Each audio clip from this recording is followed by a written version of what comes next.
Shehzad password দিয়েছে মানে আমার শেহজাদের স্মৃতি ফিরে আসছে 100%। আমি 100% শিওর বৌমা। আসসালামু আলাইকুম দর্শক।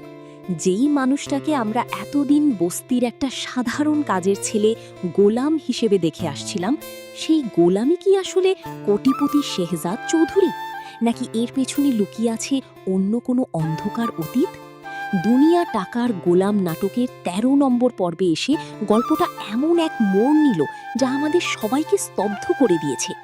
একদিকে স্মৃতিশক্তি পুরোপুরি ফিরে না পেয়েও শেহজাদের অবচেতন মনের অ্যাকশন, আর অন্যদিকে প্রকাশ হয়ে পড়া এক চরম সত্য, সব মিলিয়ে নাটকটি এখন উত্তেজনার তুঙ্গে। আপনি যদি মনে করে থাকেন গোলাম শুধুই একজন সাধারণ মানুষ, তবে আজকের এই ভিডিওটি আপনার চোখ খুলে দেবে।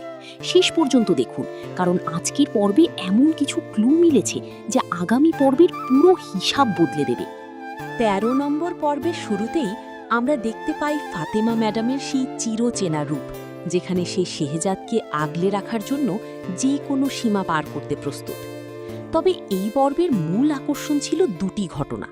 প্রথমত, কাঁচা বাজারে এবং পরবর্তীতে রাস্তায় নিশিতাকে বখাটেদের হাত থেকে বাঁচানোর সময় গোলামের ভেতরের সেই আসল শেহজাদ চৌধুরী জেগে ওঠে। তার সেই চেনা ডায়লগ, আগুনের মধ্যে ঘি ঢাললে কি হয় সেটা বুঝতে পারবি, আমাদেরকে মনে করিয়ে দেয় পুরনো সেই ড্যাশিং শেহজাদকে। কিন্তু গল্পের সবচেয়ে বড় টুইস্ট আসে তখন, যখন পুলিশ সেজে কিছু লোক গোলামকে তুলে নিয়ে যায়। পরে জানা যায় তারা কোনো পুলিশ নয়, বরং শেহজাদেরই অত্যন্ত বিশ্বস্ত পিএস এবং তার নিজের লোক।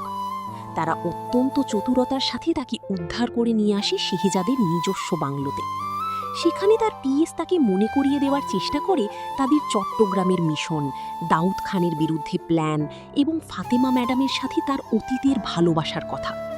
আর ফ্ল্যাশব্যাকে আমরা দেখতে পাই এক অদ্ভুত সত্য, শেহজাদ চৌধুরী আসলে ফাতেমাকে এতটাই ভালোবাসত যে তার মন জয় করার জন্য সে ধনী পরিচয় লুকিয়ে একজন সাধারণ চাওয়ালা বাবলু সেজে ফাতেমাকে বিয়ে করতে গিয়েছিল।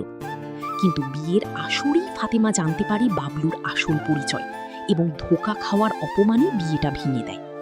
এই পর্বে কিন্তু পরিচালক আমাদের জন্য বেশ কিছু বড় ক্লু ছেড়ে গেছেন। প্রথম ক্লু, শেহজাদ কিন্তু এখনও পুরোপুরি স্মৃতিশক্তি ফিরে পায়নি। তবে তার পিএস যখন তাকে ফাতেমার সাথে অতীতের কথা বলছিল, তখন শেহজাদ নিজেই প্রশ্ন করে, পরে কি বিয়েটা হয়েছিল? বাবলু যে শেহজাদ ছিল সেটা কি ফাতেমা জেনে গিয়েছিল? এর মানে সে নিজের অতীতকে থার্ড পারসন বা অন্য কারো গল্প হিসেবে শুনছে, কিন্তু তার অবচেতন মন সত্যটা জানার জন্য ছটফট করছে। দ্বিতীয় ক্লু, শেহজাদের মা এবং বৌমার কথোপকথন। সেখানে বৌমা জানায় যে সে অনেক বাহানা করে প্রতিদিন শেহজাদকে ওষুধ খাওয়াচ্ছে এবং শেহজাদ কিন্তু সুইস ব্যাংকের পাসওয়ার্ডও দিতে পেরেছে। এর মানে শেহজাদের স্মৃতি একটু একটু করে ফিরছে এবং এর পেছনে একটি সুনির্দিষ্ট মেডিকেল ট্রিটমেন্ট বা কোনো গোপন প্ল্যান কাজ করছে। তাহলে আগামী ১৪ নম্বর পর্বে কি হতে চলেছে? চলুন একটু যৌক্তিকভাবে অনুমান করা যাক। সবচেয়ে বড় সম্ভাবনা হলো শেহজাদ যখন তার বাংলো থেকে আবার ফাতেমার কাছে ফিরে যাবে, তখন তার আচরণে একটা বড় পরিবর্তন লক্ষ্য করা যাবে। পিএসের বলা কথাগুলো এবং নিজের মনের ভেতরের টুকরো টুকরো স্মৃতি তাকে তাড়া করে বেড়াবে। সে হয়তো মনে মনে মেলাতে চেষ্টা করবে যে ফাতিমা ম্যাডাম তাকে যেভাবে শাসন করে বা ভালোবেসে আগলে রাখে, তার সাথে অতীতের সেই বাবলু আর ফাতিমার সম্পর্কের কী সংযোগ। আরেকটি জোরালো সম্ভাবনা হলো, ফাতিমা যখন জানতে পারবে গোলাম কি পুলিশ নয় বরং অন্য কেউ তুলে নিয়ে গিয়েছিল, তখন ফাতিমাও তার খোঁজ করতে গিয়ে শেহজাদের আসল নেটওয়ার্ক বা তার মায়ের মুখোমুখি হয়ে যেতে পারে। আর যদি শেহজাদের স্মৃতি আগামী পর্বে অনেকটাই ফিরে আসে, তবে দাউদ খানের ধ্বংসের দিন ঘনিয়ে আসবে এবং শুরু হবে আসল খেলা, যেমনটা শেহজাদের মা এই পর্বে ইঙ্গিত দিয়েছেন। তবে শেহজাদ কি পুরোপুরি সুস্থ হয়ে ফাতিমার এই ভালোবাসাকে মেনে নেবে, নাকি অতীত ধোঁকা দেওয়ার অপরাধেই ফাতিমার উপর নতুন কোনো ক্ষোভ তৈরি হবে? সম্ভাবনা কিন্তু দুদিকেই।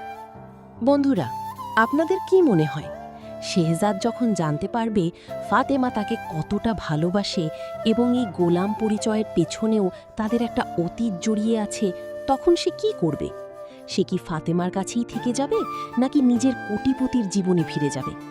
আপনাদের মূল্যবান মতামত অবশ্যই নিচে কমেন্ট করে জানান। আর হ্যাঁ, দুনিয়া টাকার গোলাম নাটকের পরবর্তী পর্বগুলোর এরকম নিখুঁত বিশ্লেষণ আর আপডেট সবার আগে পেতে আমাদের চ্যানেলটি এখনই সাবস্ক্রাইব করে পাশে থাকা বেল আইকনটি অন করে দিন। দেখা হচ্ছে পরের ভিডিওতে। আল্লাহ হাফেজ।